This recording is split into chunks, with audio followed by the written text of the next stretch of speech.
Hey everybody, happy Thursday afternoon. This is Across the Pitch special edition show with Alex Windley to discuss the Inter Miami versus Philadelphia Union matchup this coming Saturday. Alex, we've had you on the show now, I think 6 times. I'm really losing track at this point how many times you've been on. So this might be seven at this point. But Alex, first and foremost, thank you for joining us today.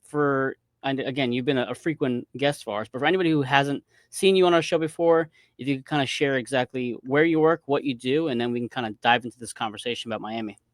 Yeah, thanks for having me on again, guys. My name's Alex Windley. I cover Inter Miami MLS right now my Substack. I was previously with AM New York Sports doing an internship with them, doing some stuff there. But yeah, most of my stuff can be found on my Twitter account at AAW underscore 1998.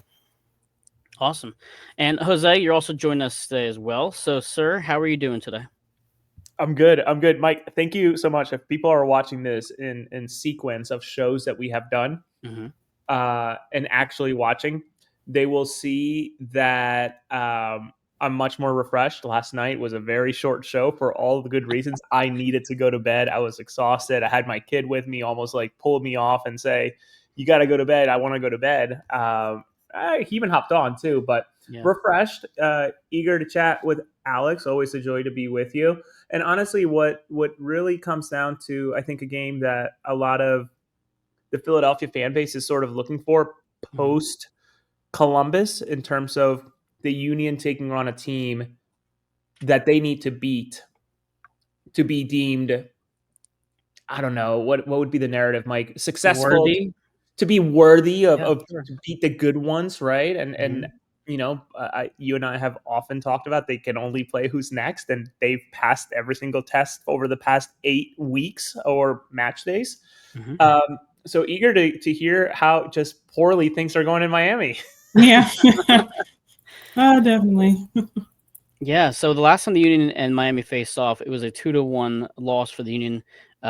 In that game, Robert Taylor and Messi scored in the 23rd and 57th minute, and Gazdag, who is no longer with our club, scored in the 80th minute. So, Alex, a few things I want to talk about since that match we played back in April. You guys have had an active month, I'd say overall, May and April, both with CONCACAF Champions Cup, that run that ended probably not the way you all wanted to, as well as MLS play. So let's talk about CONCACAF Champions Cup first.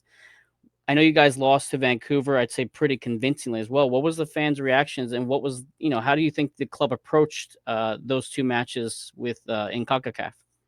Yeah, I'll say, well, first, the club absolutely, of course, they wanted to go win, get to the final, and try to win a trophy. The players took it extraordinarily seriously.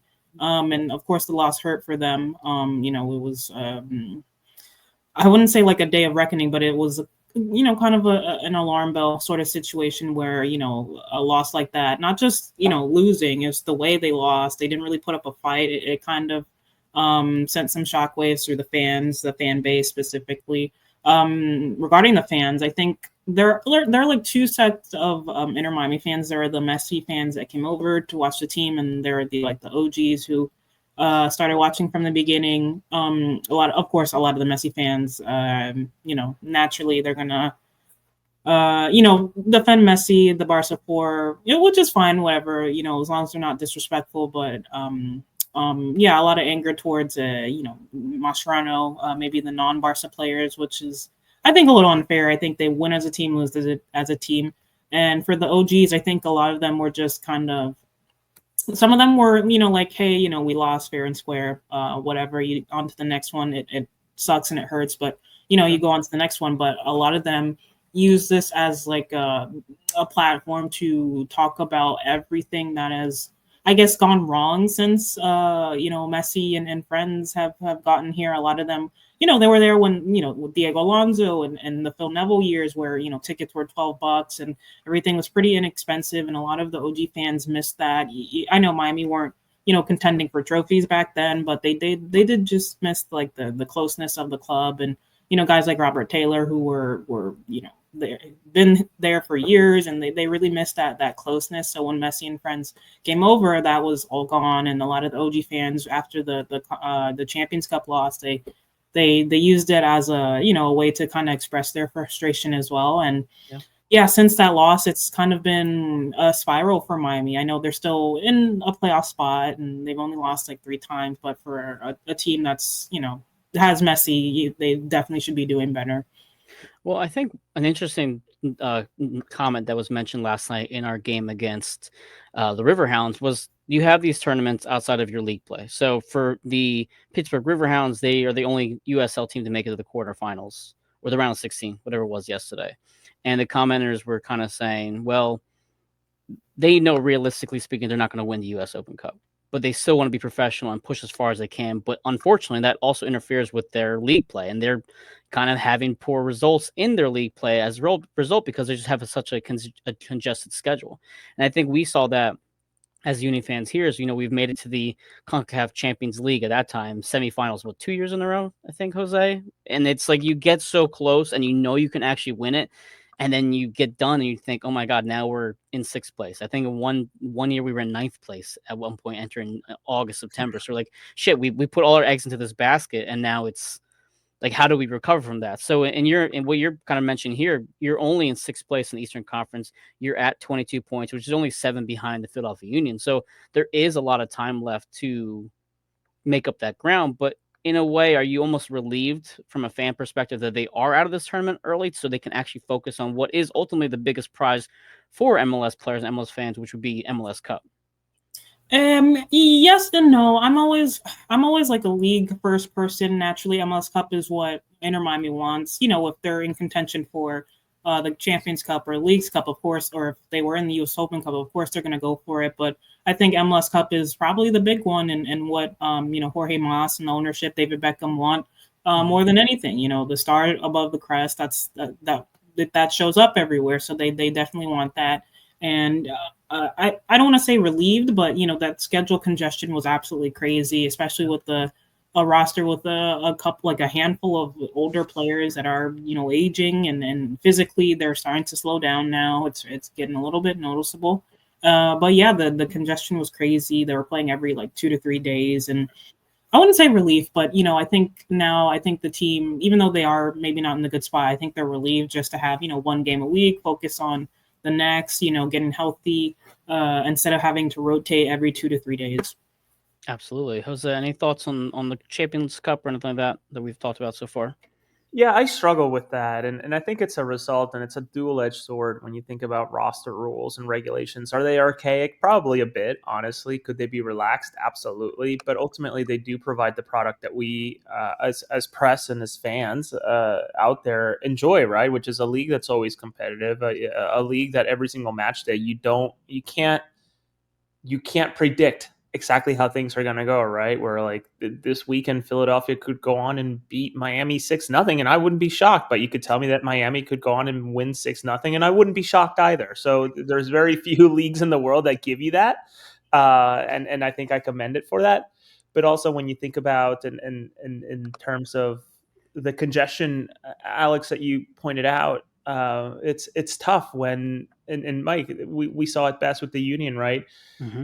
MLS, US Open Cup, Leagues Cup, CONCACAF Champions Cup, all being juggled where, right now this May, the Union are playing Saturday, Wednesday, or Thursday, Saturday, Sunday, whatever. Yeah. Like a cadence of every 3 to 4 days. And Bradley Carnell has said it, just not getting, and Jim said it too, we're not getting to practice. It's often just regen or rest, regen, Yeah.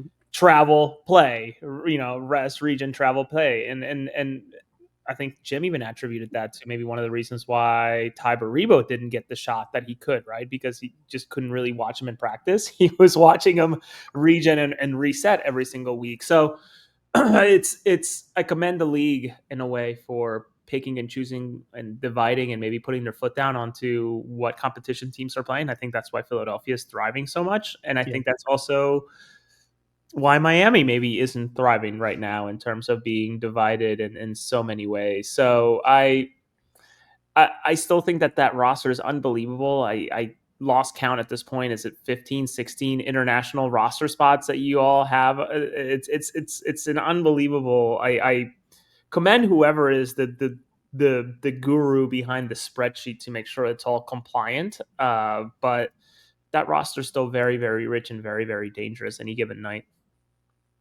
Yeah, for sure. Yeah, and to add on there real quickly, I think maybe we'll touch on this later, but like you said, the players are good. Like objectively, you have guys like Velasco Segovia, Federico Redondo, who are linked to European clubs not even a couple months ago, and now like their turn of form it's quite poor, and I don't think it's them regressing. I unfortunately it could be probably is a coaching issue.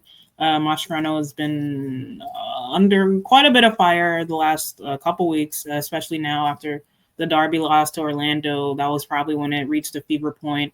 A lot of fans not happy. I saw them in my mentions. That post game was a little crazy, but yeah, I think they just need to get it together. Really, the players are there. They're capable of winning games. We saw it a little bit earlier in the season, but right now they're in a tough spot. And of course, they're going to look to bounce back this weekend against the Union. But the Union are, of course, a really great side as well. So, at the end of the day, it's really up to the ownership if they want to continue with the coaching. I know they're after Xavi over the offseason, but he was in his sabbatical mode, so he didn't want to take on a job. But Mascherano was their second choice, essentially. So I don't know if they want to continue with that or move on. But, the talent is there for sure. But right now they're in a difficult spot.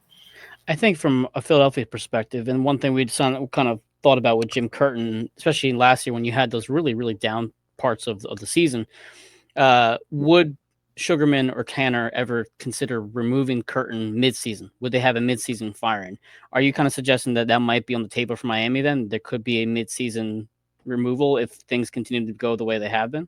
I think it's definitely a possibility, especially after that Champions Cup loss and now their run of form with MLS. It's not it's not good enough. And even under Tata Martino last season, even when Miami lost, I think I remember that one game they got beat by Cincinnati 6-1.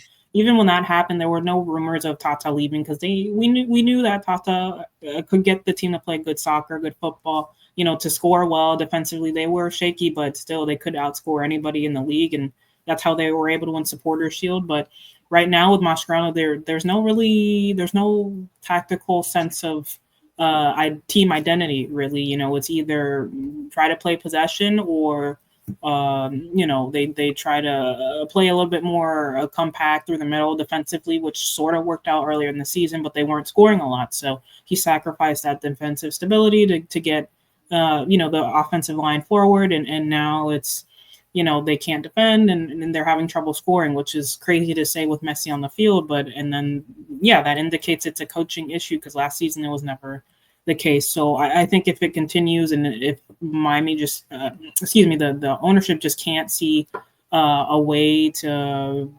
if it's going to get better, I think mid-season, Club World Cup coming up, maybe you get a new manager in before then. You have 3 free test games to see if what the squad's working with, and then I think that transitions into the summer transfer window where the next coach, if Mascherano gets sacked, can bring in his players and get rid of the ones that he's not really feeling.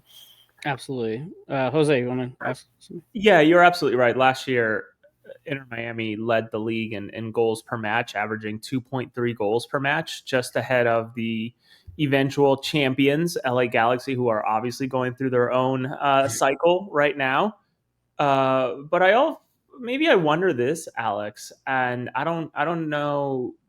I want to get you on the record, and feel free to say, "No, I don't have an opinion." But how much of this turbulence is attributed to whether it's pleasing the fans now or the fans as a whole, those that were there from the beginning and those that joined since the little guy joined, versus pleasing the little guy period in terms of coaching, in terms of player personnel? Because I do not for a second, and I would call you out on it if you were to say it in your answer, but I don't for a second believe anybody who says that Lionel Messi does not have a say on who they go after, whether it's a coach, whether it's a player, whether it's a decision of resting, whether it's a decision of Gosh, load. I almost feel like Lionel Messi is as much of a general manager as whoever is pulling the strings over there. I don't know the staff really well. Obviously, I know that the last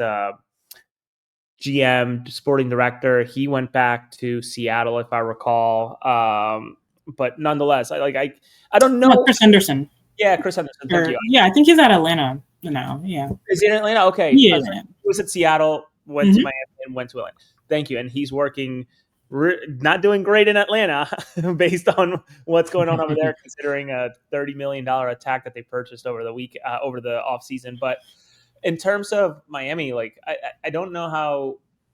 Give me your thoughts. Like, is this turbulence more attributed to pleasing the fan base versus pleasing the guy on the roster that seems to be pulling most of the strings? Yeah, I will say, well, yes, you're correct. Obviously, with Messi on the roster, you're going to defer to him whether or not he wants it or not. I know there have been some reports, during his time in Spain or in Paris where no, Messi doesn't. He's not like handing out directions like that. But it comes with the territory. It's Messi. You are going to defer to him when it comes to stuff. He is he's the main guy that you go to. He's the face of the club right now. So if you're not going to hire a manager that, may not, fit what he wants to do, I think that's why, they went after a Xavi, didn't get him, and then went after Mascherano and because they were, teammates and Mascherano doesn't have a lot of like coaching experience, so I think that was just the next best choice for them, and that's the reason why they went after Tata. Of course, Tata has the MLS Cup with Atlanta, and he has MLS experience, and he's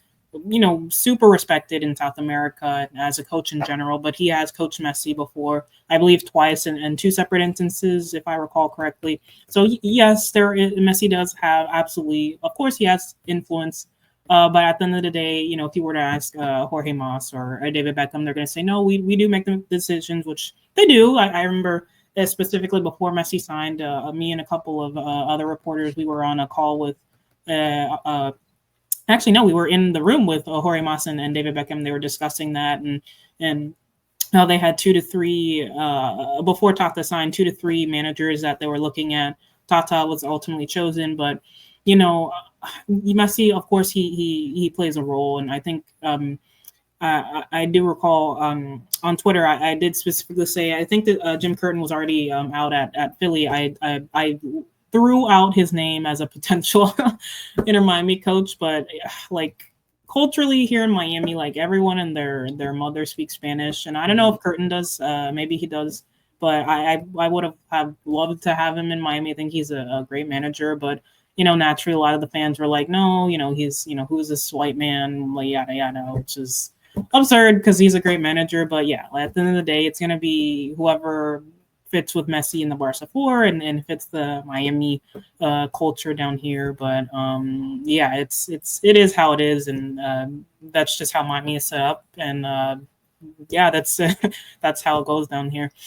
It's such a dangerous part about sports is having these players have more power than most players will, or maybe they should. I mean, I know you and I and Jose were talking about the NBA before we signed on today to record this episode. You think LeBron James, right? LeBron James is absolutely the puppet behind all these moves out in LA. Maybe, I mean, according to him, not with the Luka Doncic trade, but still, regardless, it's hard to believe that he didn't have some say in that. But at the same time, when a player has so much control and the management is so willing to bend their knee to him, you sometimes see teams mortgaging their future and their franchise just to appease one player, and that can be the really dangerous side of doing that. So, I think from the Philadelphia Union fan perspective, we would love to have a player like Messi's caliber. Obviously, any team would, but at the same time, when we have these lesser named players and these non superstar players, sometimes you have the I guess privilege of not having to worry about that either. So it's an interesting point that you bring up. I think it's a great question, Jose, too. It's like, how much say does this guy actually have out there? And it's considering his age, their window is closing fairly quickly. I actually thought about that earlier this year too, where we as press and fans finally saw, I think for the first time in a little while. I think Brian Ching was somebody who got drafted by a team and decided like, no, I want to go somewhere else. That was one of those early sort of showings of player power behind their where they want to go, what they want to do, where they want to see the club move. But with Lucho Acosta this year, right, in terms of somebody who like, listen, the way that the CBA, and he didn't say this, but like in my head, I'm like, the way the CBA is structured, I only have to pay $2,000 every day I don't show up to practice when I make nearly or over. I forget what Lucha was on, but it was pennies. Like it was absolute pennies for the punishment while holding an entire franchise to ransom because they needed to figure out a trade and sign deal when they sent him to Dallas, and then someone else came. Like he was the pivotal piece to get Evander onto the roster in Cincinnati, and he had to move, etc. So I look forward to the day that people start talking after the fact. Like once Messi moves on to be an owner, whether it's Inter Miami or whatever the deal, like David Beckham, technically his deal was $250 million because he paid for pennies but got a franchise for basically free, or 5 million. I think that was the figure, or like 5 million you get your franchise or something. It was 25 million. It was anyway, it was like a super cut. Like especially when you see San Diego pay $500 million to get their franchise. It's like, yeah, well, if you're David Beckham, why wouldn't you, right? So I just look forward to the day when the flies on the wall finally start talking, right, about what working through all this, because I can't for the life of me think right now, fast forward 10 years, 15 years of this league, like double the Union's life, right? I can't think of any one player bigger than Lionel Messi coming to this league and dictating things the way that he has done over the past, I guess, 3 years at this point, and potentially however long he's been. I just can't think of anybody else. So like this is an unbelievable case study that if they write textbooks, which textbooks are not printed anymore, if there was a text for this type of stuff, like I want to know how they write history in the future. Like fast forward a little bit, not too much, but a little bit. I agree. So one of the things that one of our commenters had mentioned on the show yesterday night was we don't want to have these Union players be stargazing with with Messi and Busquets, all these players that are on the field. Would you say that teams are no longer in awe playing against Miami? Do you feel like they're more human now as an adversary? Because I know after we got done that Leagues Cup match in Chester when Messi first came to Philly, and this is only his second time actually coming to Chester, if I remember correctly, Jose. One of the comments that Alejandro Bedoya said after the match was like, "Yeah, we were kind of in awe of these players," which is it's crazy to think a captain even says that out loud. But I think we were all shocked, but also not entirely surprised. Do these MLS clubs maybe think that Miami are now beatable for the first time in a couple of years? Yeah, I think so. I think it's worn off a little bit, especially now.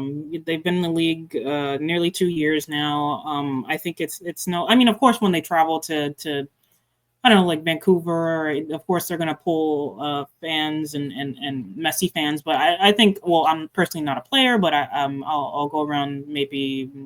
I should have asked a couple NYCFC players that when I was with my internship. But yeah, I do think it's wearing off a little bit. Naturally, yes, it's Messi and they're going to, be excited. But, once you get on the field with the team, you can see it as a press, as a reporter, you can see that the opposition players are not necessarily scared anymore. That first year, absolutely. I think you saw that with a couple of the results that Miami had go their way. But now I think you see a lot more players chipping and jeering and jarring at, Suarez, Busquets. They get a little chippy.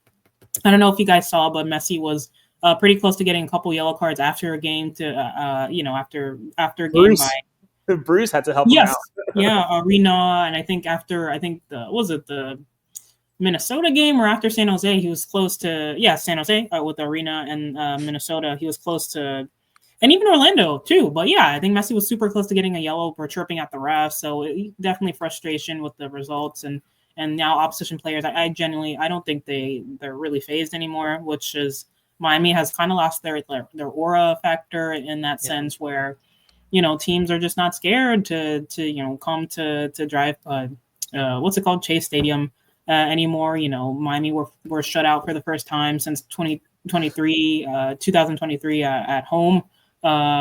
Scoring wise, since Messi scored with Messi signed, which is crazy. So yeah, I think it's definitely it's gone now, and now it's up to Miami to bring that aura and that sense of stature back to the club, really.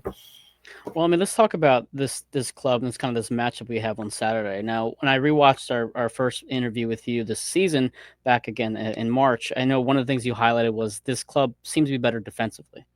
Over the past 3 weeks, though, they've given up 4 goals against Minnesota, 3 goals against San Jose, and then obviously 3 goals against Orlando. So clearly things have changed, and I know you highlighted that as well earlier in this episode. From a, I guess an approach standpoint, how do you guys fix this defense that have given up 10 goals in the last 3 games? Is this something that maybe is not fixable at this current point, or maybe coaching might be the issue there? Yeah, I think it is, like I said earlier, a coaching issue. Maxi Falcon, Uruguayan from out of Chile, from Colo Colo. He was in the Copa Libertadores. He's won trophies. He was considered one of the top defenders in South America. He doesn't suddenly come over to the U.S. and get bad. Noah Allen, for instance, an academy product who's looked really good so far under Tata. He's grown so much and into a really good defender, a good center back. His run of form has gotten shaky, and that doesn't suddenly happen because of bad run of form. Yes, he's young, but Noah's pretty consistent. That doesn't happen out of nowhere. It's usually a coaching issue. Again, you can say the same for Luis Suarez, who was in the race for Golden Boot last season. Yes, he's older, but it's Suarez, and he's going to score goals.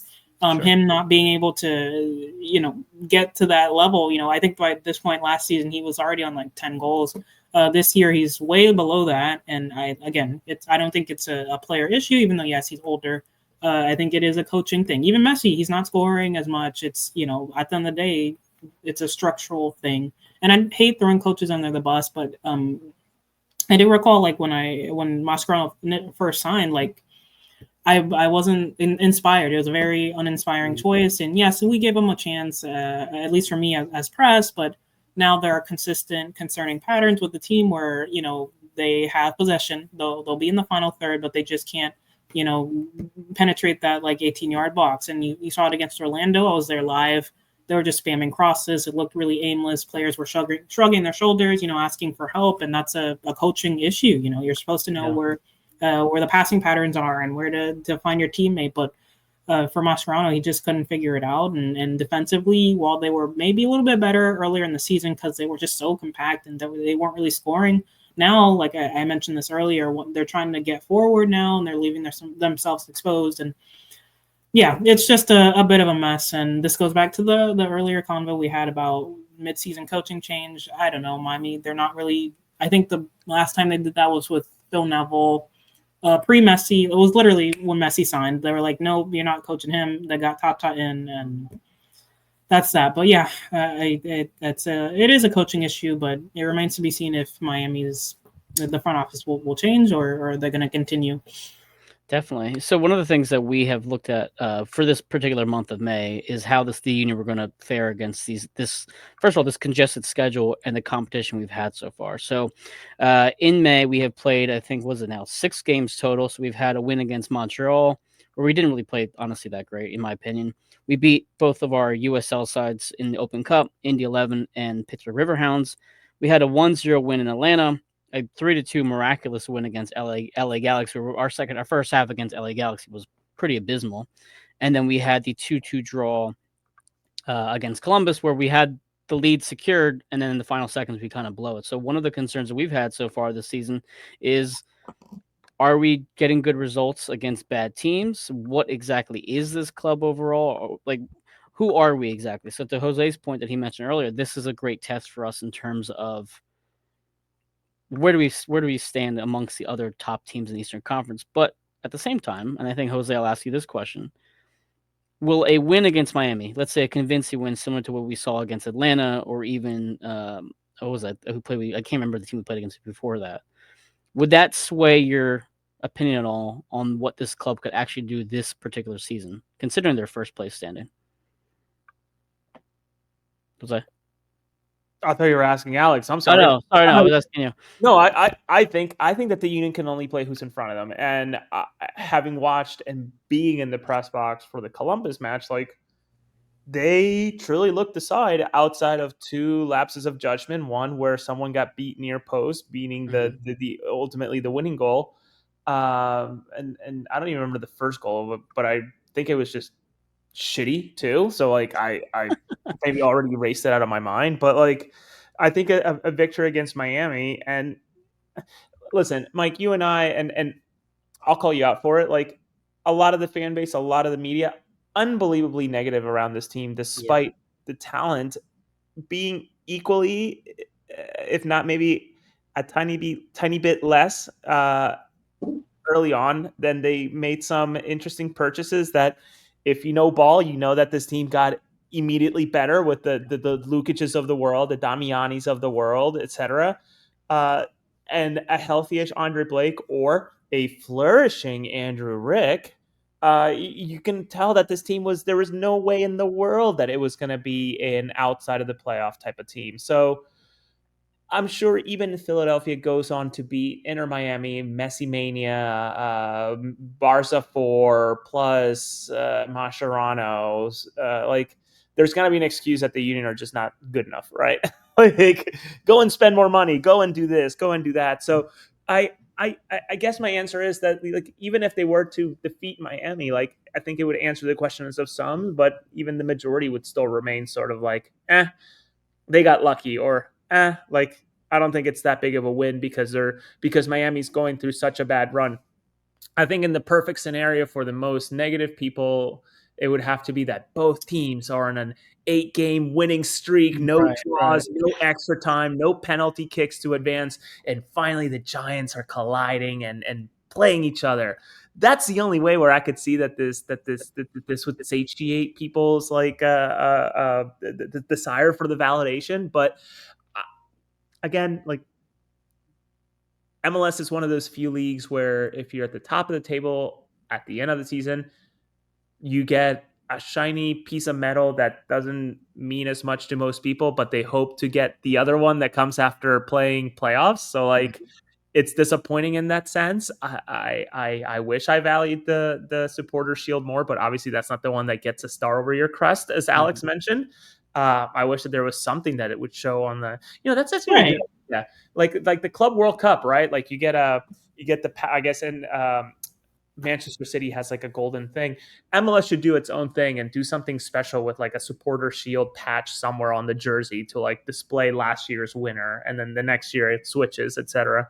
But again, I'm rambling at this point. But like, Mike, I think your question's absolutely valid and absolutely great line of questioning. But I think that regardless of what the answer is, it's not going to be enough to satiate people's desire and wanting to push this team down, whether they're fans or they're the opponents. It's almost a negative side of being a Philly fan. You just kind of want to find the flaws. So it's like, oh, well, that's why we couldn't win the cup this season, because of this, and this. It's almost like how our coping mechanism for being constantly let down. And I think you're talking about coaching and the way this your Miami team has kind of, I guess, grown or not grown, regressed maybe under your coach. I think over this past month in May in particular, I think Philadelphia fans have bought in with Carnell's approach and plan the same way the players have bought in. I think in particular the game against Atlanta. I told, yeah, go ahead, Jose. Well, God forbid Messi doesn't play this weekend and the Union win. No, yeah. I know. It would be one of those things. Well, we didn't beat. I will say Messi will be playing. Yes, for sure. Yeah, no. But what I'm trying to illustrate, it's like that would be the ellipses that every single person would fill in the blank, because it's the Mad Libs at this point with the fan base. They're like, well, they played a USL side. Okay, well, did you want them to not play? Right. Well, they beat Atlanta. They spent a lot of money, but they have whatever. Well, they played Montreal. It's a crappy team. It's like, they can't leapfrog and wait for them to be good. Like, to me, it's just like, I hope for the best and I want them to do well, but I also know that unless it's the perfect scenario, it's never going to be enough. Well, I think in terms of what we're looking for, like what I'm looking for in particular, I think what fans are maybe the reason why we're a bit on that fence is we all said a few weeks ago, probably even at the start of the season, an Open Cup win would be our expectation for this club. They're not going to win MLS Cup. Surely they're not going to win MLS Cup. But now, as we continue to be at the top of the table, it's like, well, Yeah. can we win MLS Cup? And I think before the season, we thought if we can beat Miami, beat Columbus, beat Cincinnati, then we could truly be in that conversation and not be that paper tiger where we're actually like legitimate contenders. But for me in particular, with this matchup on Saturday, Jose, I think I want to just see those defensive miscues be solidified, but I want to see the center backs really starting to grow, not only this Saturday, but more across the season. But when you're playing Messi or Suarez, these high caliber players, it's either going to be McConaughey or Nathan Harrell, a center back.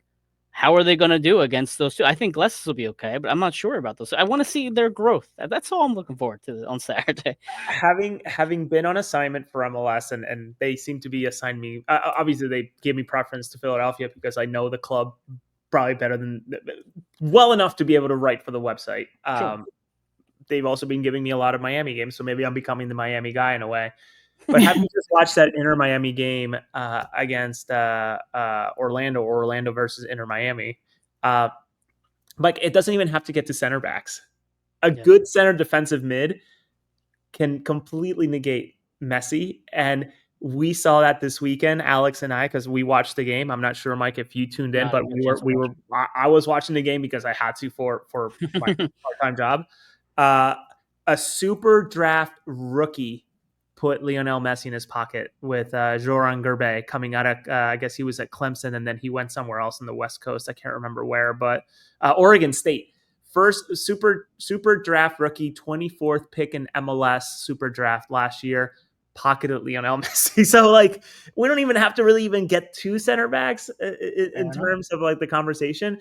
That's why, like, again, like, this is if there's a moment where when the Union are finally gonna get one back from Inter Miami, which feels like I haven't looked, but it feels like it would be the first time in a long time. This is when they're very wounded, and they should probably take advantage. And I'm sure Bradley Cornell's words are probably not gonna be too different from mine. Just here in the last 20 seconds. Yeah, the last 5 matches against Miami, it was 2-1 against the Union in earlier this season. Obviously, Miami beat us 3-1 last year. They beat us 2-1 back in June of 2024. They beat us 4-1 back in August 2023. We haven't beat Miami since June 24th of 2023, and that was a 4-1 win against Inter Miami. That's when Glesnes Carranza flock, and then there was a David Ruiz own goal, and Robert Taylor scored on that match as well. So you think about the players in that, Carranza flock, they're not even with this team anymore since the last time we beat the Inter Miami squad. So Alex, question for you though. I mean, not to be overly negative about Miami, so let's have some positive. There has been a lot of difficulties the last couple months, but who's a player that has maybe thrived or been impressed over these last 2 months that you didn't expect to either be at this level or who is at least a good promising hope for you guys entering Chester, PA? Yannick Bright. I think I mentioned him last time I was on, but Yannick, another super draft pick from Chris Henderson.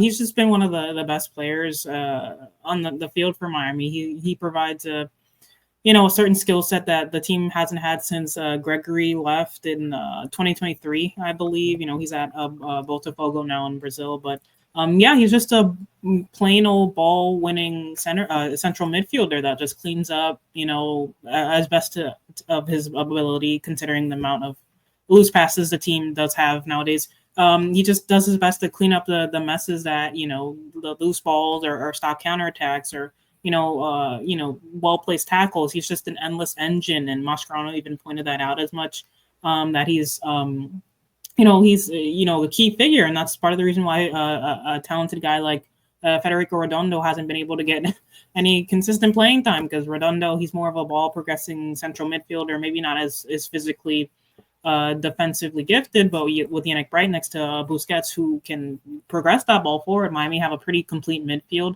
which in the sense that it's a good balance, but naturally they're not really in a good run of form. But in a perfect world, that would be a really great balanced midfield for Miami if Mascherano were playing like a midfield 3, and it wasn't just a 2-guy midfield running all over the place, struggling to get balls back. But that's another thing. But yeah, definitely Yannick Bright. He's been great. Noah Allen again, even though his run of form has been iffy, that's more so of a coaching issue than an Allen thing. I think he's one of Miami's best defenders. I don't really consider Jordi Alba a defender. He's a guy that likes to attack, and he played as a winger like against Orlando the other day, which was I don't know. I don't know if it works. The Miami lost, but I don't know. But besides that, I think Noah Allen, he's the best defender in Miami right now. So yeah, Noah Allen, Yannick Bright, um, so far, and yeah, I can't even say the same for the new signings because they've fallen out of form. But yeah, just the two youngsters. Jose, I'm going to ask you the same with Union players, but I think just to kind of add it in our side of things for any Miami fans looking to see, who to look out for from Philadelphia, I think we would be doing him a disservice if we don't mention Andrew Rick's performance of this past month. I think you talked about earlier, right? You go to play Messi and friends, and you have that aura, that unbeatableness to them. When you played Andre Blake, you thought, okay, we really have to put these great shots on target to beat the Philadelphia Union. And we've seen the Union play without Andre Blake plenty of times over the last couple of years, unfortunately, for injury-related reasons. And they've looked beatable. They've looked pretty weak overall. I think Andrew Rick has been, although extremely young, has been playing phenomenal over this past month. He's really solidified himself as the keeper of the future, and he's made these saves that have been Blake-esque, which is hard to compare anybody to Andre Blake, and I don't think you'll ever will. Even if Andrew Rick goes to have a Hall of Fame career, I don't think you could ever really truly compare him to Blake. But Rick's been great. His distributions in particular have been lethal. We saw him orchestrate a goal for the Union against Columbus, and then we saw last night he sets up Bruno Damiani, which creates a whole sequence that leads to a Union goal as well. So if any Miami fans are watching to see who to look out for, Andrew Rick is playing probably the best soccer he's played in his entire career. And I think from a player standpoint, he's one of the best players currently on this lineup. Jose, any additions that you want to add there for who's been playing well for the Union? Yeah, I would add to what you're saying. Andrew Rick, as the kids say, is not aura for farming right now. He's the real deal. He's the real deal. He's not aura farming right now. He's letting it known that he's here for business. And I know I was a big proponent of loan the kid. The kid can play. He needs to play, and he's been fortunate in an unfortunate way to have to fill in for Andre Blake, but this is just temporary, unfortunately, right? Like Andre will come back and he's a club legend, has done a lot, and ultimately will get the spot back, no matter how good or how well, I should say, Andrew Rick does. I'd like to think that he's done enough to earn himself, at the very least, U.S. Open Cup is his competition, regardless of Blake. I don't know what it looks like in the league, but other players, and as we were talking about midfielders, I think another two players specifically that and last night could not have gone any better when you think about the setup for the Union to have everything sort of going their way to have a successful match against Inter Miami with not going into overtime and being able to overtime, extra time, and then penalties. Uh, Resting the likes of Jovan Lukic. He came in, but for limited minutes. And Danley, I think, was substituted at some point. I can't remember exactly, but he played nonetheless. But Lukic got some rest. Kai Wagner also got some rare rest where he did not play a single minute yesterday. So much needed rest. But the two that I would say are Jovan Lukic, who, again, if you know ball and you watch this guy play, unbelievable talent, very, very good at progressive forward movement with the ball and without the ball.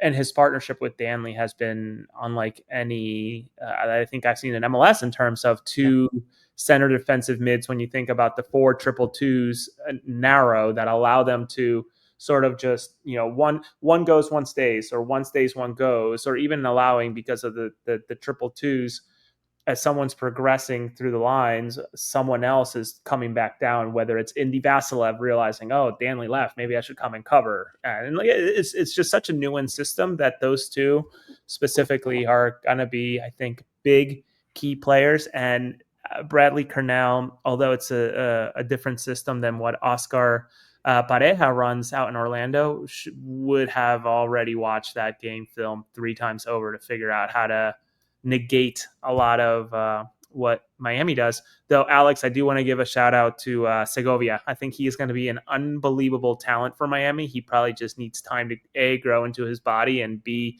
get used to the league. Because I watched him for the Venezuelan Preolímpico, I think a couple of years ago, and then just periodically showing up in different youth games. And he's one that you immediately watch and you can tell he does not belong with 20, 19, 18-year-old kids. He belongs to be playing with men, and he's doing just that. So I want to make sure he gets his shout out. For sure. He's a great player. I don't think Mascherano has used him correctly. I know he's like tucking in as a Metzala and like a 4-4-2, and it's a weird thing. I think he's better centrally, playing as like the third midfielder in a 4-4-3. Again, Mascherano doesn't play that formation, so the point is moot. But yeah, I hopefully he comes into his form. I know a lot of Miami fans can get really irritated at the non-Barca 4 players, which I think is a shame, because Diego Gomez was another player that they were really harsh on in his first year for Miami, and then he ended up killing it in 2024. Now he's off in the Premier League with Brighton. So yeah, with these players, it just takes time, and hopefully Segovia can reach that soon. Absolutely. Now, one thing I want to maybe close up here as we talk about this coming match is both the Union and Miami have matches on Wednesday. Now, you guys haven't played since Sunday, so you have a bit of a longer stretch of a break than we do, since we just played yesterday evening. But in terms of a lineup formation, any players that you think will be left out of the lineup, considering you guys have a quick turnaround, or do you expect a full roster going into Saturday night?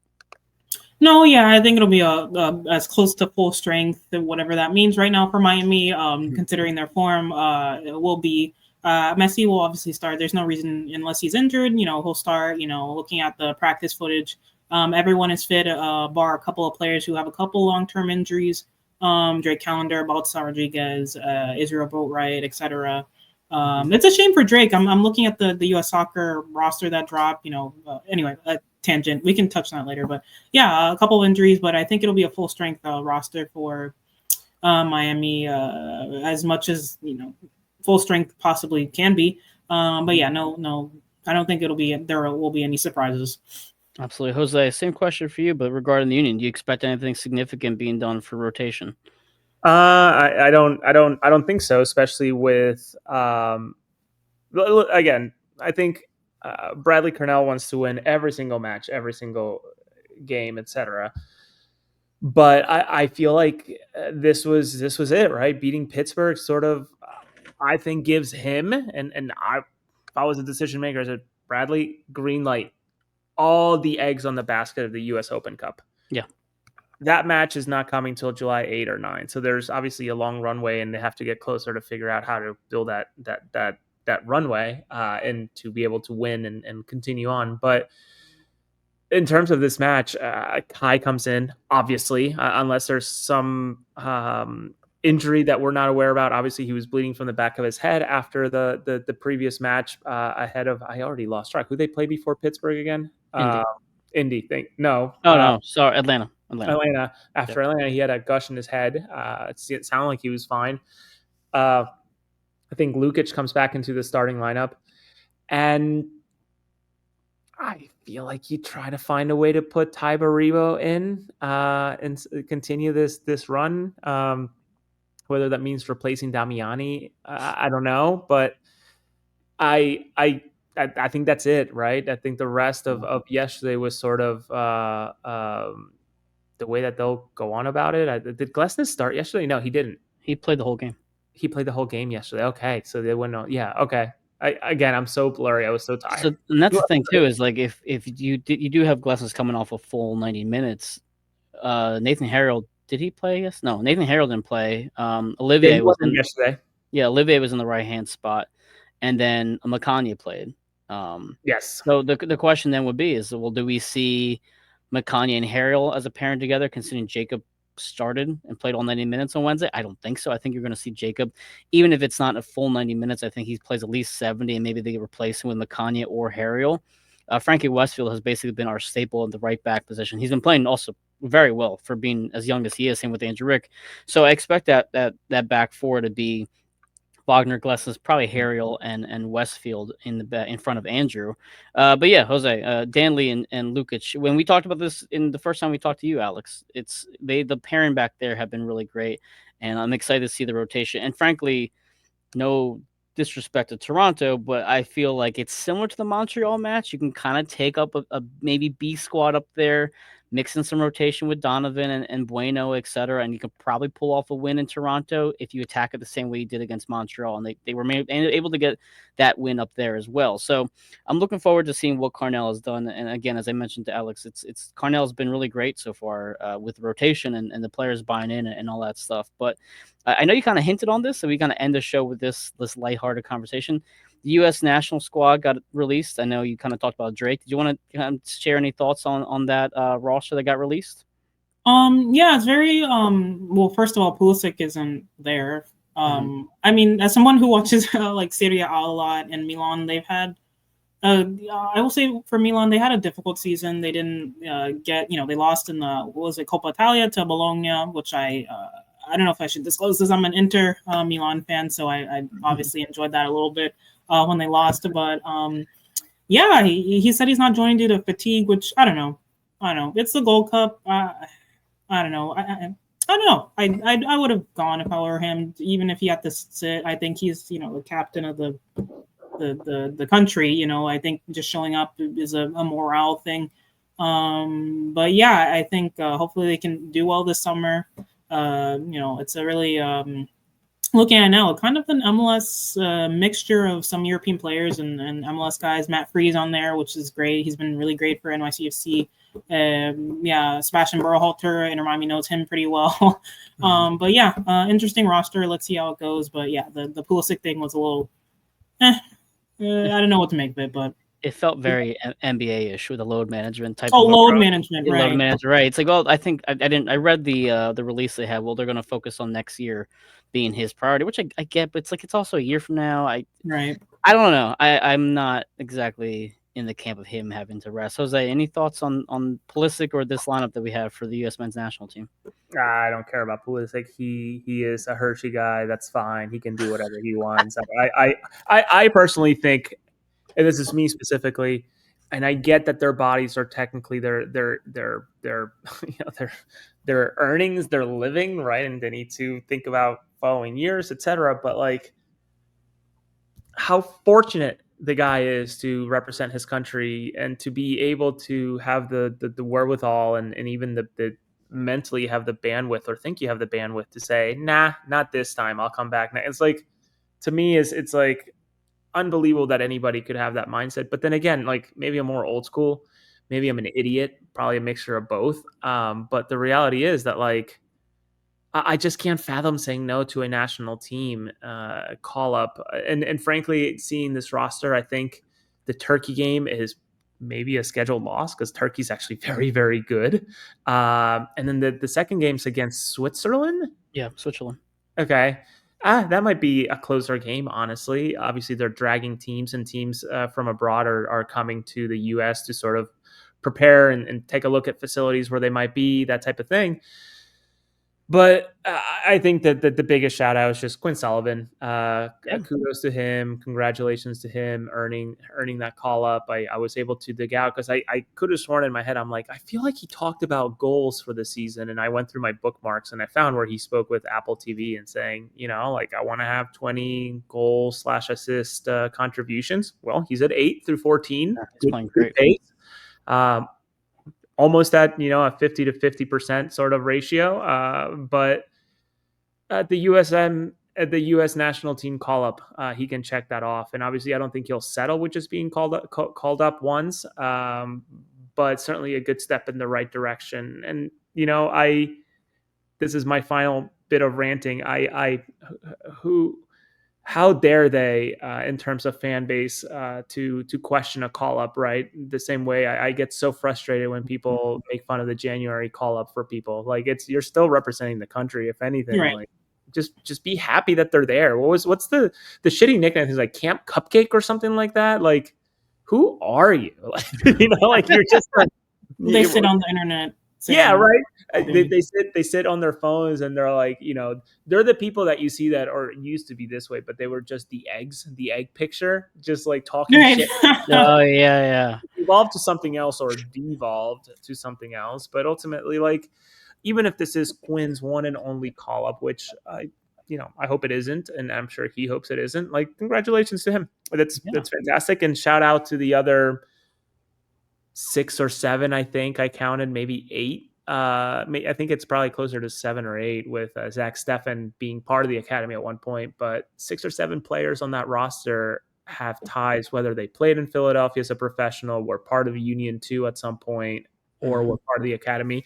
I think that's just an incredible testament to what Philadelphia has done for U.S. soccer over 16 years, a mere 16 years. It's an unbelievable thing to be able to say that the club has done that. So kudos. I was going to mention that list. I knew you were probably going to fill in the blanks with the remaining. So, like, for the obvious names is Matt Freese, McKenzie, Brendan Aronson, Jack McGlynn, Quinn Sullivan. You mentioned Stefan. Who else am I missing then that have had Union ties?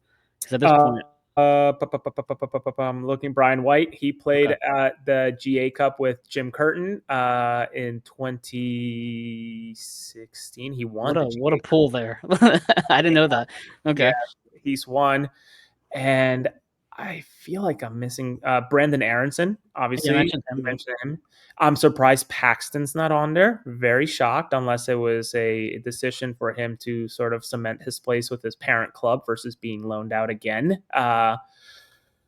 Yeah, whatever the number is, I think having more than 2-3 people. I mean, like, I was unbelievably proud of the club for sending 2 players to the Olympics out of the possible whatever it was, like 16 total that make up that roster. Like, that's unbelievable to have seen Jack and Nate. Obviously, Nate has had a turn in career so far, but nonetheless, like, I think it's awesome. So kudos to them. Kudos to John Shear, former director of scouting turned director of academy at the Union. So Tommy Wilson now in Charlotte as their as the director of whatever. He used to be the director of the academy who worked with getting a lot of these guys in when they were young. So bravo.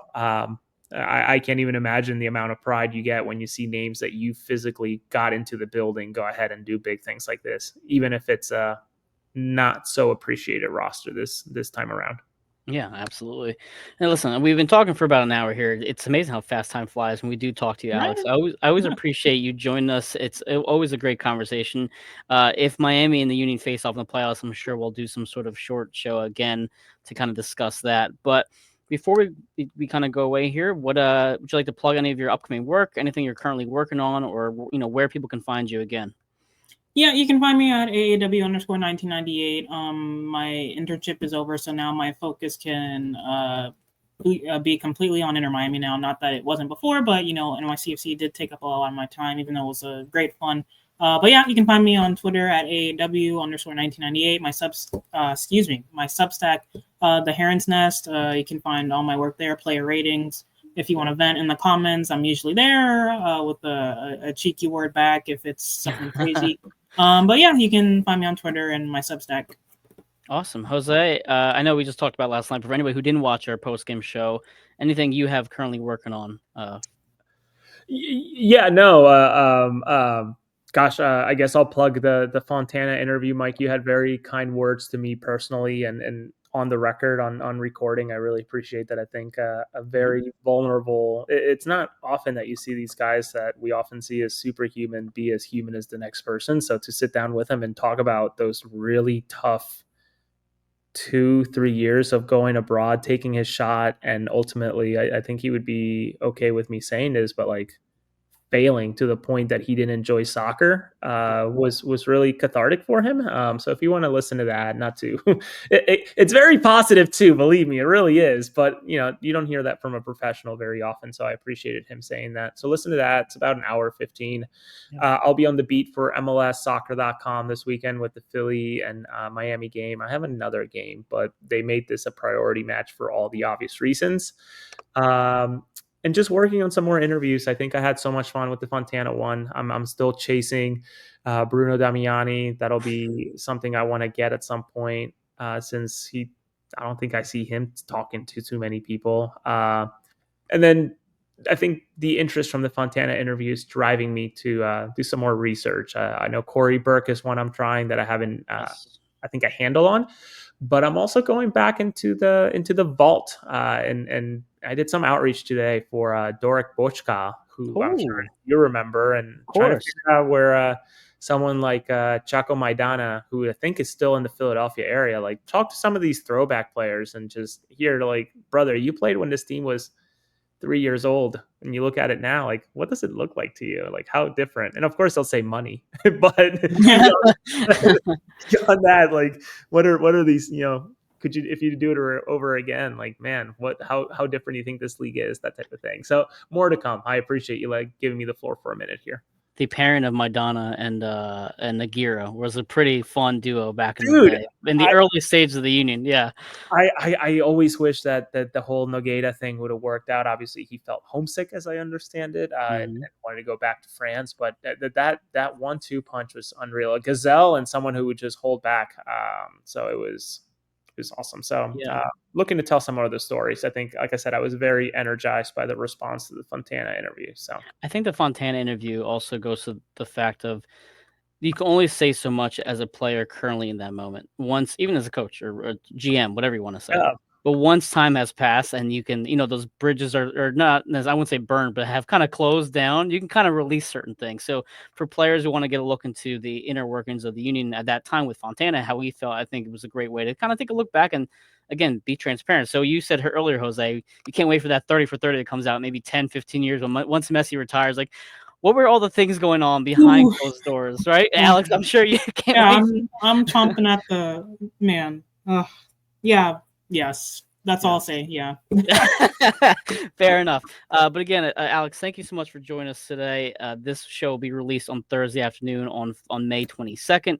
Again, as I talked about last night on our post-game show, we will not be going live for our Union post-game show this coming Saturday after the Miami match. All three of us are tied up doing various things. So we'll be back on Wednesday night after the Toronto match for our next post-game show. Besides that, you can follow us on Facebook, YouTube, Twitter at AAT Sports Network. My handle is right there, Embraer1323 on the screen. Jose R. Nunez 91 for all of our work. And again, Alex, thank you for joining us, and have a great day, everybody. Thanks for having me on.